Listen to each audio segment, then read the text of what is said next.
if you're doing sales for the right purposes, which is really to help other people. I always tell my guys, the more people you actually really truly help, the more money you'll make. And it's okay to make money, but that customer better be happy with what you gave him. Because if you really found out what the customer needed and you give it to them, they're happy 100% of the time. If you don't find out what they really want and need, then it's a crapshoot. And now you're you got to do this so I can pay my rent. I've actually heard this. You got to buy this so I can pay my rent. Bad closing technique.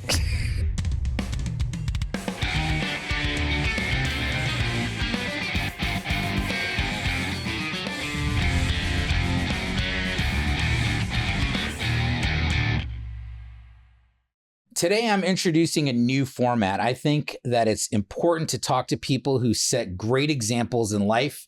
So with this episode, we introduce a new segment called 10 Questions. Welcome to this episode of the Coleman Nation. Today, I want to welcome a guest who is also a great friend. He's a tremendous entrepreneur and a writer, but well above the pride he takes in his accomplishments, he is most proud of being an incredible husband to his wife, Fu Mei, who's a wonderful friend of ours, and a great dad to his sons. He's an all-around incredible human being. I absolutely love him. I'm telling you, this is going to be a really, really fun interview. But he owns a bunch of companies. He served in the military. He was a U.S. Navy nuclear submarine officer at the height of the Cold War. And we're going to touch on all of those things today. And I welcome my very good friend and someone I greatly admire, Mr. Jim Mathers. Jim, thanks for being on the show today. Thanks, Michael. I'm glad to be here, man. Dude, that's awesome. Thank you. Yes.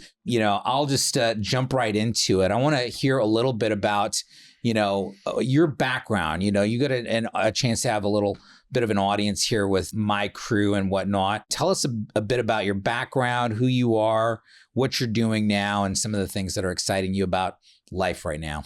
Well, I grew up in a small town in Michigan. I was the oldest of 5 kids, and my dad worked 70 hours a week, and it was, enough to put food on the table, and we didn't have a lot of extras. We had a house to live in, we had good clothes, and a very loving family, and being the oldest, I always felt responsible for my family. And we lost our dad when we were young. So my dad was killed in an accident, and that was like a turning point. Like literally I said, I have to grow up. I was good in school. I had A's. But at that moment, I was like, I got to take responsibility for other people besides myself. Wow. That's it was really interesting. Yeah. I got my first job. I was 15 years old. It was a very serious job. Yeah. Working in a grocery store. But it's funny. I never dreamed, like when I was younger, even in my teens, I never dreamed that I was going to be a millionaire or have a successful business. Or when I was 17, I'm going to be a nuclear engineer. I'll go to the Naval Academy. It's a free education. You just have to give 5 years of your life. Yeah. In exchange for the education, I look at my life now and I'm very happy. Yeah. I'm very fulfilled, actually. And it's funny, I wake up with a smile because I'm like, I'm glad I'm me. Yeah. And I'm lucky to have this life. That's awesome. But as a kid, it was a completely different thing. So, it's kind of like, I got to get a good job. Yeah. And that was the gist of it. Hopefully I like it. Yeah. Did you become disillusioned along the way, as you were getting the job and kind of moving into the machine as you go? There's got to be something better out there. Well, first of all, you go to the Naval Academy, and at that moment, you don't leave. You're in Annapolis, and you're on the grounds. You don't leave the grounds. If you were lucky on Saturday for 3 hours, you could leave, go drink as much beer as you could in 3 hours, and come back. Yeah. You're a captive audience. And I was like, okay, but I really wanted to be a nuclear engineer. I loved finding out how the world worked. And I was like, I want to, you can't see neutrons and electrons. You can't see this stuff. But it's powerful. Right. Blows up cities, but it also powers cities. And I believed as this 18-year-old that I was going to be the engineer of the future. Wow. With nuclear power plants, and it's the safest electricity out there. It's totally green. There's been a lot of, major media has always steered people, not necessarily toward the truth, just toward what sells newspapers and what can fix a political agenda, for example. Yeah. Wow. And tell me about what you're doing today. Like, tell me about your company and what it is that you guys do and how you serve the community and whatnot. Well, my wife and I started our company. We had one investor. We started the company about 27 years ago. And I was so nervous. I literally, I went, okay. I was a sales manager for a couple of people doing the same thing. We were selling electricity and natural gas in deregulated states. Doing a great service. We saved millions of dollars for our customers. In aggregate.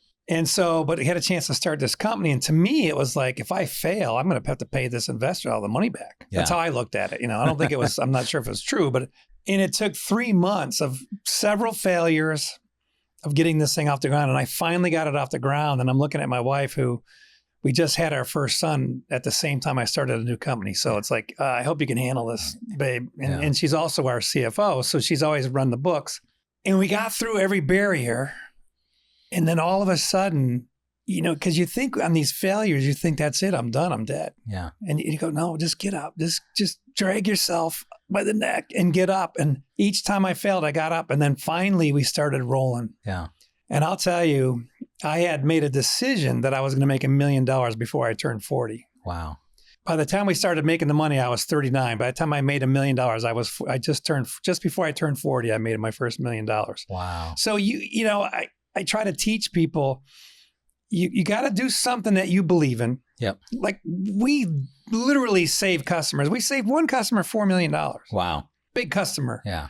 But a lot of customers, we're only saving them maybe a few, 3, 4, 5, 10,000 a year. Yeah. Doesn't sound like a lot, but times thousands and thousands of customers, we help people. Yeah.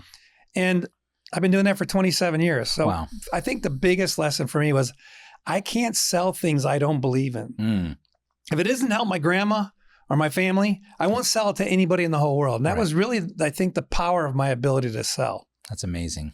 Yeah. And now, what's your goal or vision for the future? Like, where do you feel like you're going now?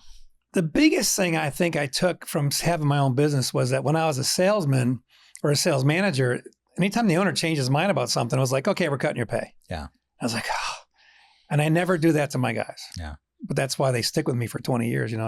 I want to treat people how I want to be treated. Wow. And so basically as an owner, even though I could make another 10% myself, but I'd rather make sure my guys are taken care of. So today in the future now, we're growing. Our company's growing fast. It's really, I don't even know why, to be honest with you, but this last year has been a godsend. It's been really amazing. And I have a lot of happy people. Everybody wants to come to work. And the main point was, as we started making money, I said, babe, we got to take care of other people. We got to figure out how to help. Yeah. And I think for us, one of the most powerful things we could do is to share there's one book called The Way to Happiness. Yeah. And we really, it's 21 different precepts in a moral code. It's a non-religious thing, because I believe in God. I am a Christian. Yeah. And I'm a Scientologist. I'm a lot of different things, but I believe in God. And I said, okay, here's one thing people can believe easily. Love and help children is one of the precepts. Yeah. Be competent. Yeah. Like I never read this stuff when I was a kid. It's like, this is awesome. Totally. So I gave it to my sales guys. I said, if you treat people like this, you'll be happy. Wow. And you'll be much wealthier. My top sales guys all make over $250,000 a year. That's freaking awesome. So I'm happy. No, I'll tell you that book, The Way to Happiness, is an incredible book. I mean, it's one of those things where it's like, yes, I'm very spiritual and have my own beliefs and I believe in God. But when I saw that as something that I could apply, I was like, man, this thing, it just blew me away, because I actually I'm going to do these things. And I wound up being happy, and actually felt a rewarding existence. It was pretty awesome. So thank you. That's amazing. Yeah. So that's helped. Funny thing is, we haven't even gotten into the 10 questions, and this being the first time that we're ever doing, this segment on my show of 10 questions, I will tell you, you've already screwed it up, because I have 15 questions, but I'm still finding my way. But let's get into this here. The first question that I have is, what was it like serving on a nuclear submarine at the height of the Cold War? We're in some crazy times right now. And I see a lot of parallels to, tremendous global tensions that are occurring right now. Like, what was it like for you serving on a submarine? It was interesting from the viewpoint. I was highly trained as a nuclear engineer to run a nuclear power plant. I was also highly trained in nuclear weapons. Mm. So our job as a hunter-killer, we were like a fast attack submarine. Now they call them hunter-killers. But our job was to find missile submarines and be ready to blow them up if they opened a missile hatch. And you gotta get this reality. Everybody looks at Hiroshima, right? Well, these big submarines carry like 24 missiles. Each missile has 16 bombs bigger than Hiroshima. each of those 16 missiles from 16 little missiles out of the one big missile, they can go to different places. So one submarine can blow up the whole world. It's so insane. I remember thinking of the submarine going, okay. And I was praying like to the Russian Navy captain, please don't open your hatch. Because there's two things were going to happen. We were going to blow him up. But if we missed and he shot a missile off, a lot of people would die. Yeah. And when you're in the military, it's kind of like that's your job. That's your purpose. But I think the real purpose of a strong military is peace. Mm. That if you are so competent and powerful and strong and just, you have to have the justice in there. And if you're a just, strong force, you don't have to kill people. But you don't let anybody come and mess with you either. So it's kind of like, here I was. I mean, I was literally 22 years old on a submarine. And I was in charge of, 100 men.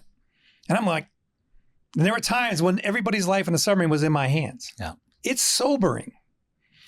And I was like, I'm too young to be this serious. What I found for me that helped, believe it or not, every time I was off duty, which wasn't often, I had a really crazy schedule. You wouldn't even believe it. I had a 30-hour schedule, 30 hours before I could sleep.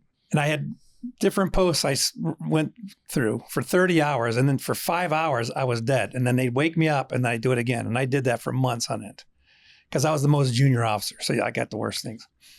But you survive it. Two, when I had my time to eat, I was always reading a motivational book, Think and Grow Rich, Why Bad Things Happen to Good People. I never forget, I was reading this real estate sales book. I got some of my best lessons from that book, but it also kept me grounded to real life and grounded to helping other people. And really, I never forgot I was going to be doing more in life than just chasing Russian submarines around. Interesting. And tell me about that. You're chasing Russian submarines around, like being on the front lines of something that, you're at the razor's edge of what could end humanity. I mean, give me some of your thoughts on that. Well, I mean, that's what I was looking at. And the thing is, sometimes some of the guys are like, oh, I hope that Russian opens his hatch because they knew we would blow him up. That's why we're out there. We're staying 2,000 yards behind the Russian submarine. We're so close that a lot of times if we successfully blew him up, we'd probably be gone too. Mm-hmm. No one thought about that except a few of us. And we didn't talk about it. We did not talk to each other about this. Just some crazy remarks would come up. But I kept thinking, okay, we got to do our job. And as long as the Russians are pretty sure that we're behind us, they never heard us. They can never hear us. We're the quietest submarine in the ocean. But we're prepared. We literally had tubes filled with torpedoes, just in case. Wow. And so I kept thinking, there's us and them, but the bigger picture was they have a nuclear ballistic missile that could fire out easily and destroy a city.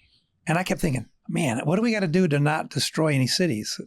And it's kind of, like I said, I was so young and carrying this responsibility around. And I was like, okay, so, prayer works for me. I mean, I prayed every day. I was like, just don't do anything stupid, because all it takes is two stupid people on a submarine to shoot a nuke off. And that was in Hunt for Red October. Yeah. There was Hunter Killer.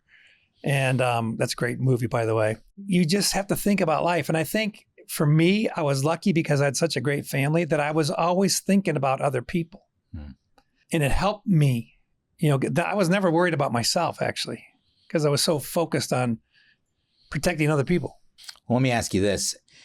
Of the movies that you just talked about, it was bound to come up. Which one, I kind of have a feeling because you just mentioned it, but which one would you say is like the truest to what was going on and an accurate depiction of life on a submarine? The book Hunt for October is the truest depiction because Clancy interviewed so many different submarine officers. He got what we were thinking and feeling. Like I'm reading the book going, how does he know? How does he know? How does he know this?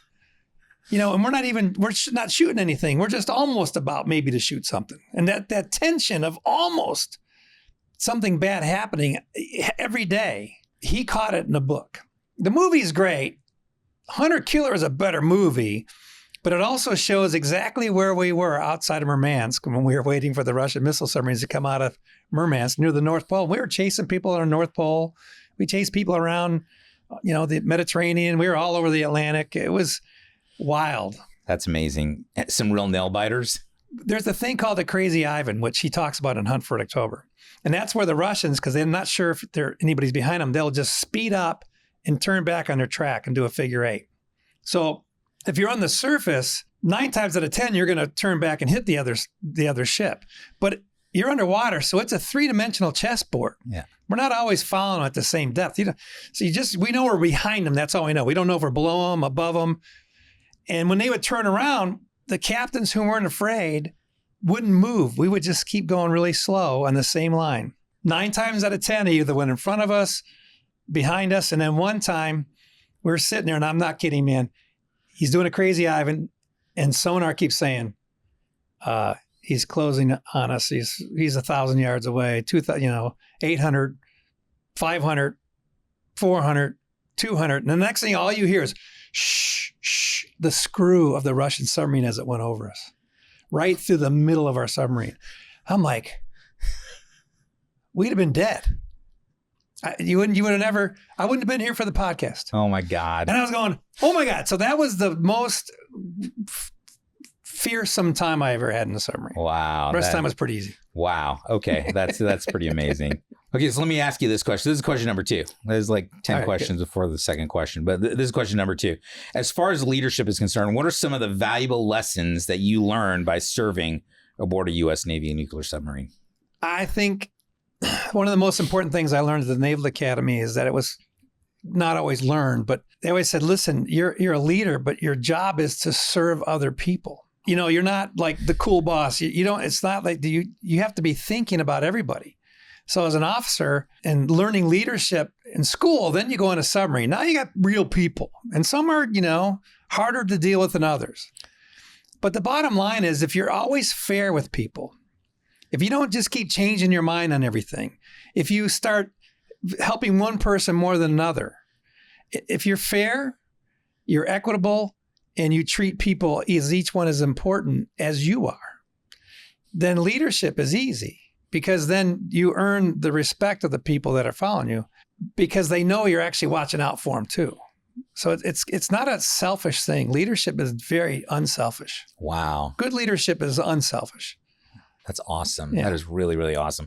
Okay, this next question here is, what are some non-confidential, you've already told some really, really cool stories so far, but what are some of the non-confidential things that most people don't know about submarines? What are some of the behind-the-scenes things that, only you or people in the know that have served on a sub would know? It's a hard question because I can't say still, even though I'm out of the Navy for a long time. There's certain things I can't say, but to get the mental aspect of it, imagine that you're locked inside a movie theater and you're watching Hunt for October, and you can't leave the movie theater for 3 months, 90 days.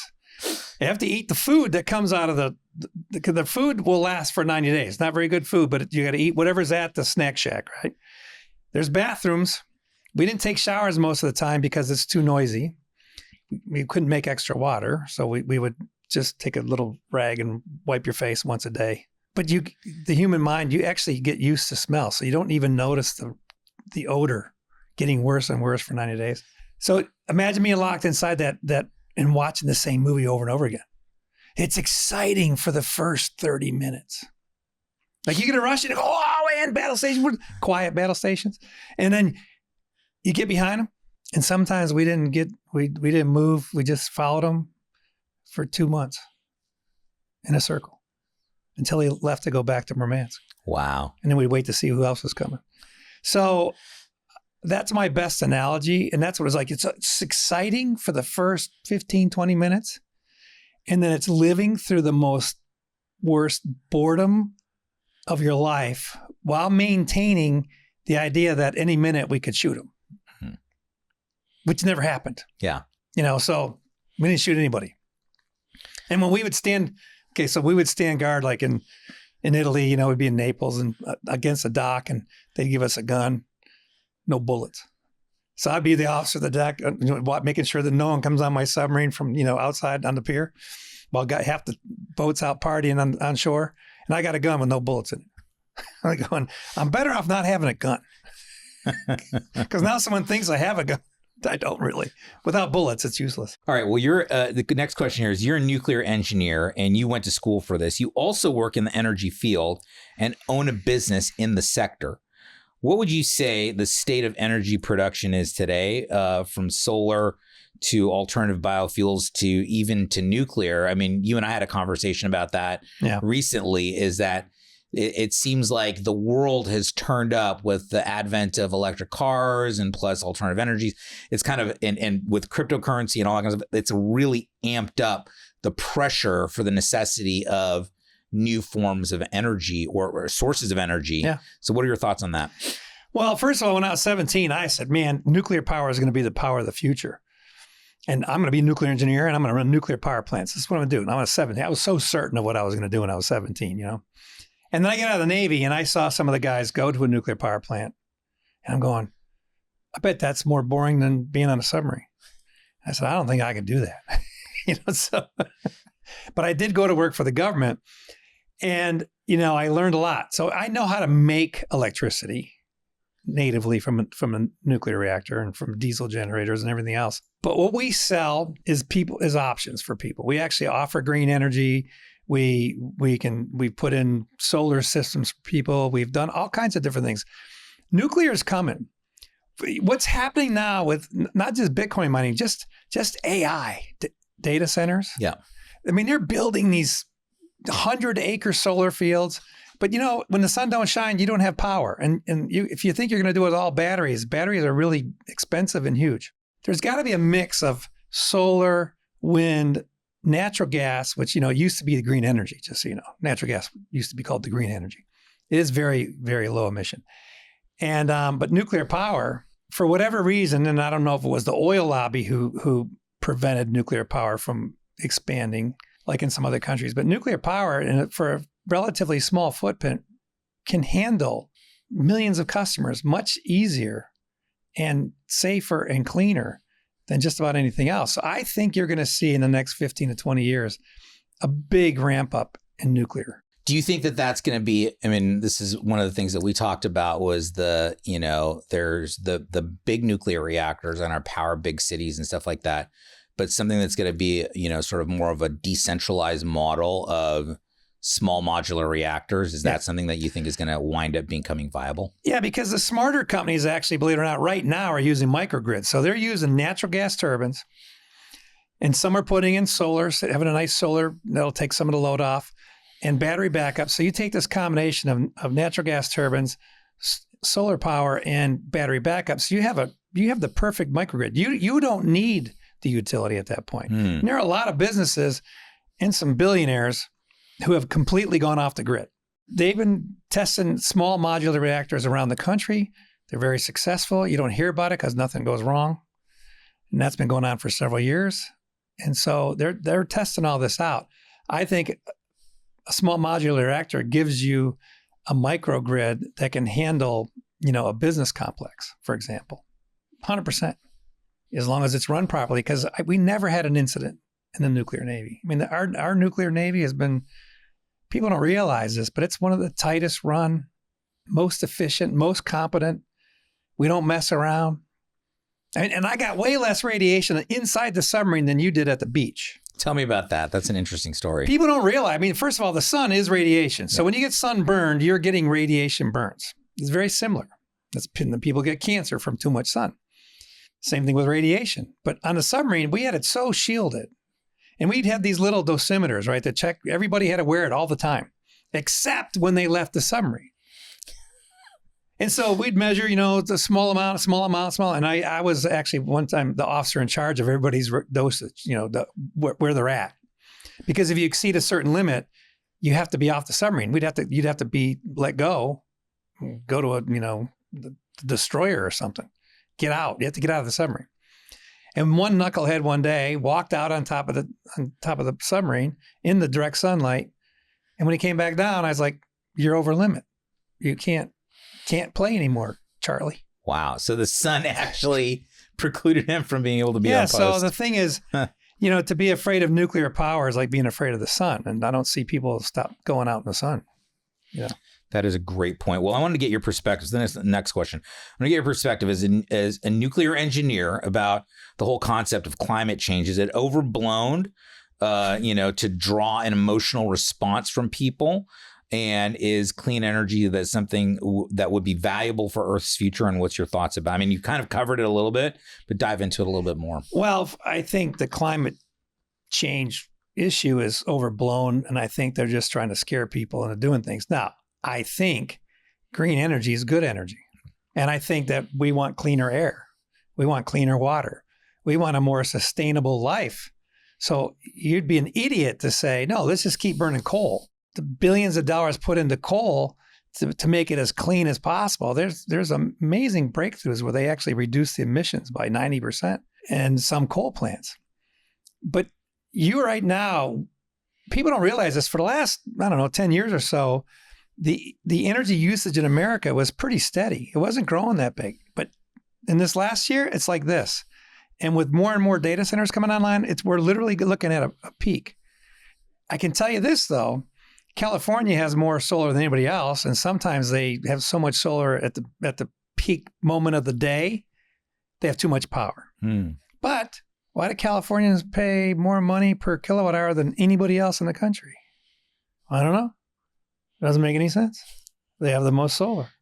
It should have been, sustainability includes, keeping the costs easy for customers, not double other places. Right. It's just got to be smart. We have to use a smart mix of all the things we have available. The other thing too is why prices are going up really high right now for customers, both residential and commercial, is our grid is outdated and they're having to put more money into the grid. And then no one wants to spend the money, but we have to, because when it goes down, it's more expensive.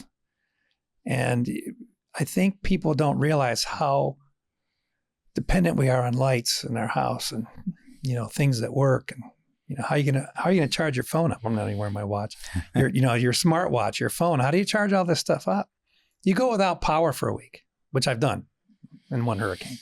And now I have a generator. So now I have a natural gas generator in my backyard. So no hurricanes this year. Thank God. But they're controlling the weather. So I was like, they gave us a break this year. So from what I understand. Yeah. So Florida had no more, special clouds in the sky with minerals in them. So it was interesting that we didn't have any hurricanes at all this year. I'm not saying anything about that. I don't know what happened. I don't know. The request. I'm not an expert in that. Yeah, it got approved for us to have no hurricanes this year. Knock on wood. Yeah. All right, so let's see. So next question here is: with your high level of experience in the Navy, if you're a military advisor to President Trump, and I mean, it's kind of a crazy question because I think that they're doing a lot of right stuff in my opinion right now. But like, what would you say? What would be some of the feedback that you would give to the president if you could? What Trump's been doing with the military, beefing it up and making it competent. Again, it's about one thing: having a competent, strong military, because then people don't mess with us. And the only way you can really mess with America is, make all the kids dumber. Take over the education somehow. I don't know how that could be. But, let's make it rot from the inside. I think that's been some things I've read in the past. I was like, well, that's how you beat America. Just don't fight them because they're too strong. Just dilute the education a little bit. But with Trump on the military side, I think he's doing a great job. I think that he's putting really smart people in charge of the military.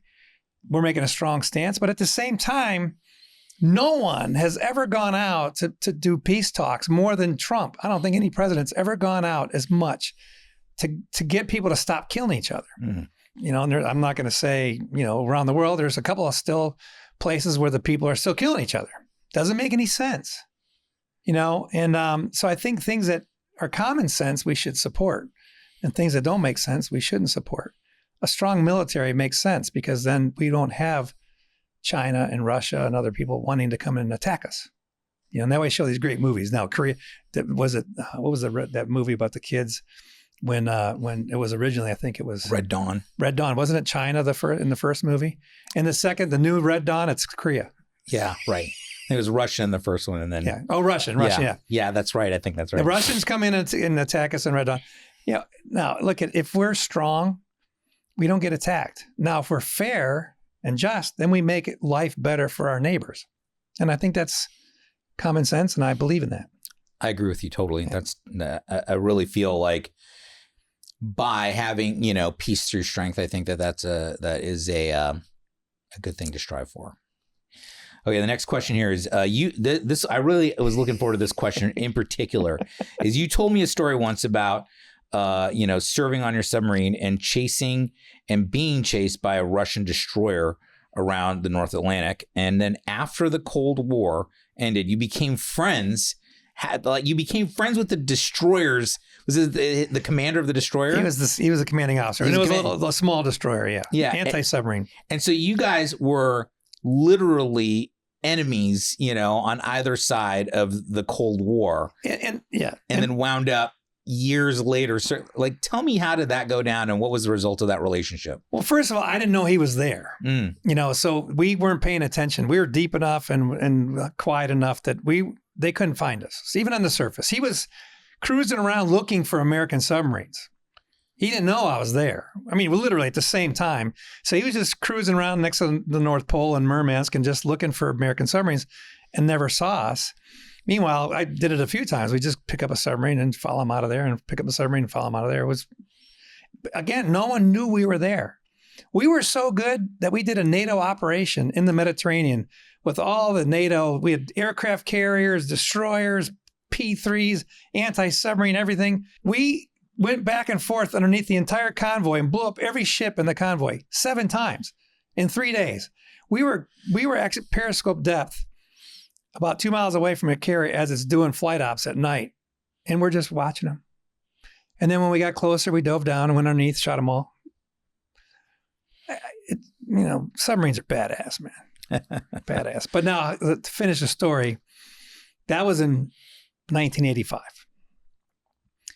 In 2011 or 12, I got invited to go speak in Russia to a bunch of entrepreneurs about sales and motivation, and they don't like American speakers because they're not active enough. But I got interviewed by this very short, very powerful Russian woman who was in charge of this group. And she goes, after 2 hours of interrogating me, she says, "I think I'll let you come to Russia."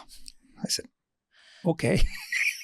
So I get there and I get on the stage, and it was 100 Russian consultants, business consultants, sales consultants, management consultants. And I walk on stage and they're all like looking at me. But I already knew they weren't going to like me. So I walked to the end of the stage and I stared at them for 1 minute. 1 minute's a long time on a stage, right? And I stared at them sternly. And I looked every one of them in the eyes until they started fidgeting in their seats. And then I yelled out, "Ya очень rad vidеть вас," which just means I'm really happy to see you in Russian, right? And I must have said it right because they all started laughing and clapping. And that was my first 2 minutes on stage with the Russians. And after that, they were mine. And then I said, "Listen, I chase Russians all over the world and I never caught any until today." Then they started laughing again. I talked then for 4.5 hours about sales motivation. And at the end, this guy comes up, ponytail, a little bit older than me. He says, "My name is Captain Andrei Sisov. I was hunting you in 1985. That's how I met him. And he had a sales book in Russian. And he said, can we do a collaboration? Will you, edit this in English and add some stuff?" And I said, "Yeah, let me see it." I said, "Let me see it first, because I don't know. What if he's crazy?" This guy believed the exact same fundamentals of true salesmanship as I did. And I said, "Yeah, I'll do this." So I went and made it. We called it Ending the Cold War Between Salesmen and Customers. So that's available on Amazon. Which, by the way, I love that book. I had a chance, we collaborated a little bit, and I had a chance to edit that book a little bit and add, kind of, for my industry. We still got to publish that one. That's really good. I know. It's so good. But yeah, so definitely if you get a chance to jump on there on Amazon and look that up, I will tell you this as sort of my own personal endorsement of that book. It was one of the best books on the real career of sales and salesmanship, because it communicated in such a way that, number one, sales is a very honorable and necessary, career. Yeah. And then number two, it removed a lot of sort of the falsehoods and, that bad taste. And we're like, it was like really about servicing and helping people to get the things that they need and want. It's one of my favorite books on sales of all time. And so I just want to tell you that I really, really recommend to everybody to get that book if they have a chance to be able to do so. In fact, we'll link on it on the podcast and YouTube. We'll put a link on there to be able to get it. And the new edition was ending the war between salesmen and customers, because what we found out is younger people today don't know what the Cold War means. Yeah. So we just said ending the war between salesmen. But that sounds right, because people walk, I don't want that. Sales got to talk to me, and the salesman going, oh, no, another customer, and it's going to be a war. It's a battle. It's a constant battle. It doesn't have to be. Right. I've been a salesman the second half of my life, and I love every minute of it. But I help people get what they really want. That's my job. That's awesome. And this is the next question on here, and it's right in line with what you're talking about. Why do you think that today sales is a lost art or technology? Just like with mainstream media, if you keep putting out lies often enough, people believe it. And if you keep putting out the wrong information about what true sales is really about, you're going to get people who aren't educated in the truth. And the truth is what you can observe for yourself and what really works, right? I'm an engineer. If I build a bridge and it falls down, that's a bad engineer. Yeah. If you build a bridge and tanks can go over it, okay, it's a good engineer. It works. Sales is the same way. And I mean, when my guys study my book, they go like, oh, this really works. I'm going, I'm glad you think so. I mean, I've been doing all these things for a long time. But I believe that if you are doing it for the right purpose, if you're doing sales for the right purposes, which is really to help other people. I always tell my guys, the more people you actually really truly help, the more money you'll make. And it's okay to make money, but that customer better be happy with what you gave him. Mm-hmm. Because if you really found out what the customer needed and you give it to them, they're happy 100% of the time. If you don't find out what they really want and need, then it's a crapshoot. And now you're you got to do this so I can pay my rent. I've actually heard this. You got to buy this so I can pay my rent. Bad closing technique. My God. Yeah. Yes, absolutely. I've seen that before for sure. Well, and that brings me to the next question, which is again, right in line with it.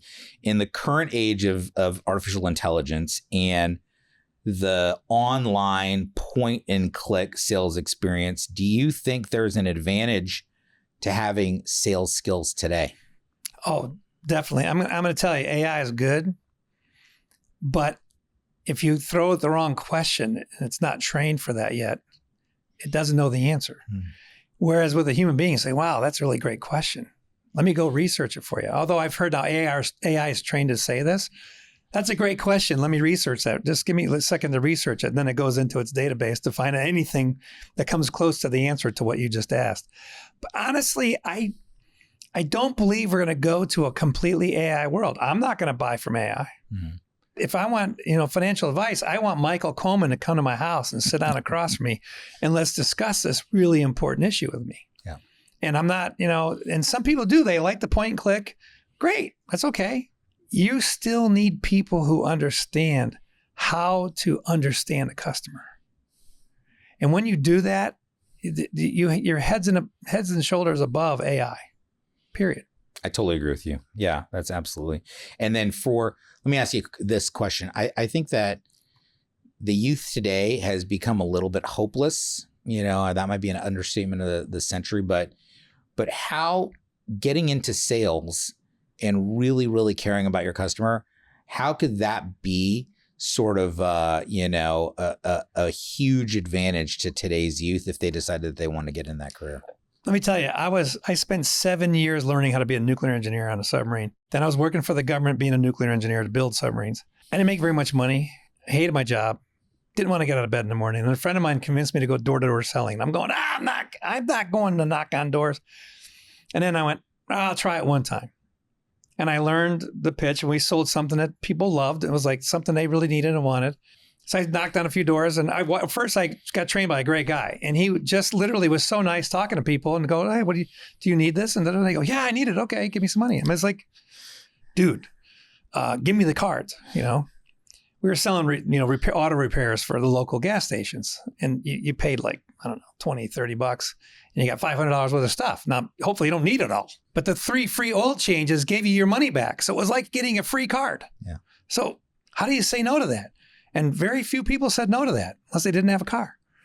And I made twice as much money per hour going door to door as I did as a nuclear engineer. And I'm like, this isn't really fair, but I'm taking it. And I quit my government job and became a salesman. I've never looked back. And I've been sales training, sales motivation, sales myself. I still help close the biggest customers we have because I love it. Yeah.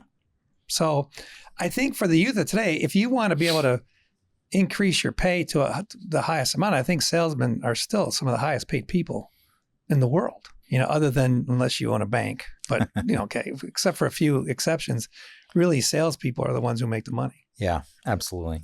What do you see for the future of this country from your perspective as a business owner, former military, nuclear engineer, a dad, and a husband? What's your sort of prognosis for the next phase of the U.S.? My biggest fear is if we devolve into socialism, which is take all the money from the rich people and give it to the poor people. And, I know Robin Hood's a great movie, but it doesn't really work. And Russia's proof. Russia has failed under communism, which is just another form of socialism where the few people who are, I don't know how they obligated themselves to be the leaders of that group, but they had everything. And I was in Red Square in Moscow, and the GUM store, or GUM, G-U-M, was a beautiful grocery store. A beautiful department store. And no one was allowed to go in it except the leaders of the party. So they'd have a few customers and everybody else out starving. Well, this isn't the way life is supposed to be. I make a lot of money, but I pay my employees a lot of money. They have a good life. No one's complaining. And I always tell them, look, if you don't like it here, just leave. Mm-hmm. Well, they don't leave, unless they can't sell. So look, you're going to have to leave because you can't sell. I've done everything I can to teach you, but some people just don't want to really sell. But the truth is, the future is going to be what we make it. Like I'm an optimist. Even no matter how many times I get beat, knocked down to the ground, I get back up and say, okay, things are going to get better. I truly believe that given a lot of common sense and good leadership for our country, I believe that things are going to get better and better. And I think it's going to get better and better for most people. Look, 20% of the people on earth are miserable. And the only problem with the fact that only 1/5 of the population is miserable is they spend all day trying to make the other 80% miserable too. If it wasn't for that, life would be pretty good. But there's always somebody trying to shove bad news in your face. So one of my things is I don't spread bad news. I just really want to tell people how good it could be if we do this and this and this. That's awesome.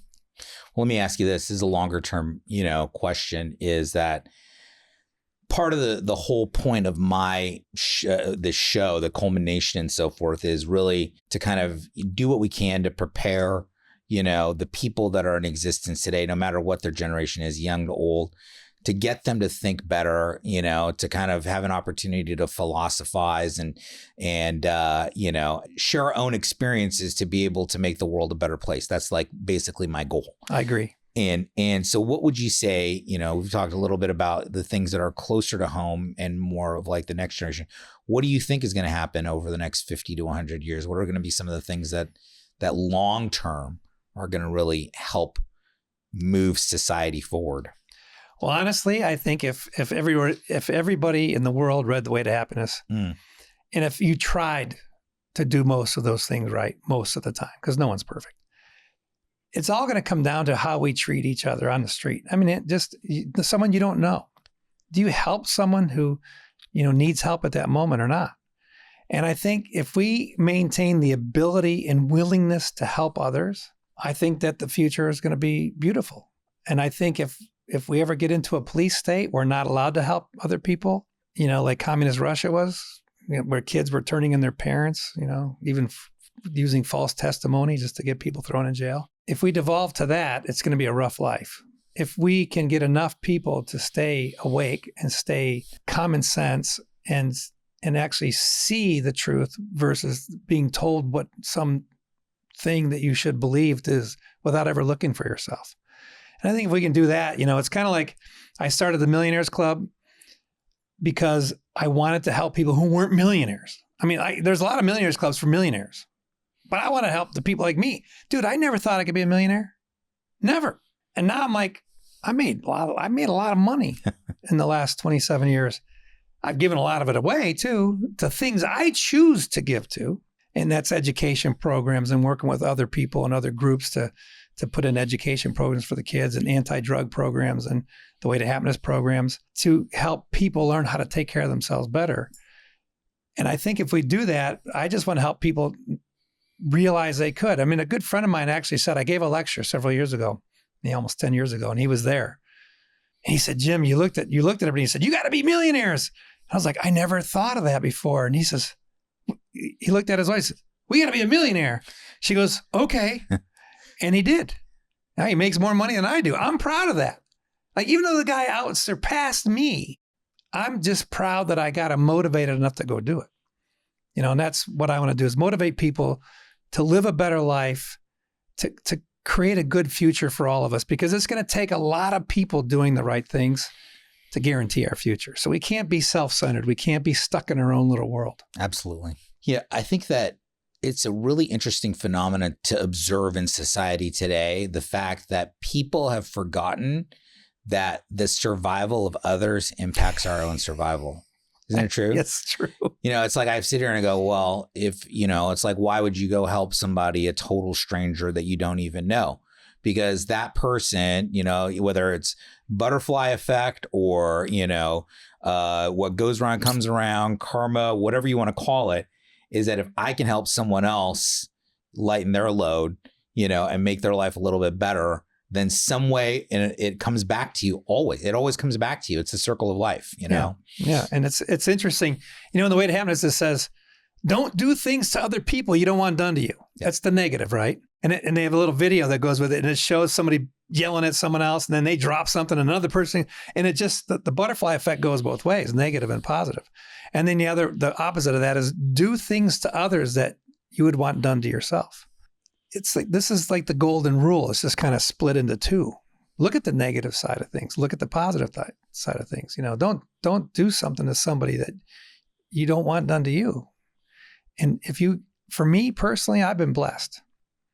I've done a lot of things for no money. I've done a lot of things to help others without any payment. But somehow I keep getting good things happening to me. Not always from a direct result of that. Although you never know when it bounces around the world and it comes over here. So I think that's how we ensure our future. Yeah. Truly. I totally agree with you.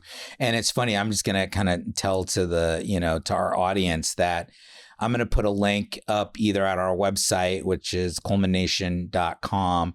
And then in the YouTube link, we'll put in a link that if you send us your mailing address, we'll get a copy of that book, The Way to Happiness, out to you. So that'd be great. Yeah. So we'll just make sure that anyone that wants to, send us a good mailing address. And then we'll put a link. There's a great website. I think it's twth.org. That is phenomenal in those precepts. So we'll make sure that we have those linked. And it's great because you can see the videos. Oh, yeah. A lot of people, this is great. And then they watch the videos. Oh, I get it. Yeah. That's the society that we're in now, But I guess the last thing I'll ask you, is there any other things that are on your mind? Any other closing thoughts that you'd like to leave us with today? I want to acknowledge you because you've helped a lot of people improve their life. You've helped us. You've helped my wife and I. And I think if people realize that, because sometimes I think I can't help anybody. I've had that moment where I was kind of down in a hole. And you just got to suck it up. I mean, you got to come up and look, okay, what little thing could you do? Do you know that I practice walking around big cities smiling at people? I don't know. I just walk down the street and I smile at people. And at first they're like, but if you keep doing it, all of a sudden, even sometimes we've seen this without people meaning to, they go, and they smile back. It's just a little thing. And when you're in a grocery store, if you smile at the person who's helping you, you might have changed their day. It's that easy to help someone. I love it. Well, Jim, I just wanted to thank you for being on the show today and for, sort of this is the inaugural episode of our interview format. I'm honored. Yeah, absolutely. And we appreciate you. Do you have a website or anything like that where, social media maybe that people can reach out to you or follow you or anything like that? Yeah, JimMathers.com is my website. And then Jim Mathers on YouTube, and I think it's the Jim Mathers on Instagram. So just Jim, and then make sure you put 2 M's, JIM and MATHERS.com. Perfect. Yeah. Awesome. All right. In the summary below, we've included links to Jim's website. It's jimmathers.com, and where you can find out more about his books and courses and lectures. The whole idea behind the Coleman Nation is to help people think better. If you've enjoyed today's episode, feel free to leave a comment. Also, please like and subscribe and click the bell to be notified of upcoming episodes. We've got some great guests that are going to be on here. So thank you for being here, and we'll see you the next time on the Coleman Nation.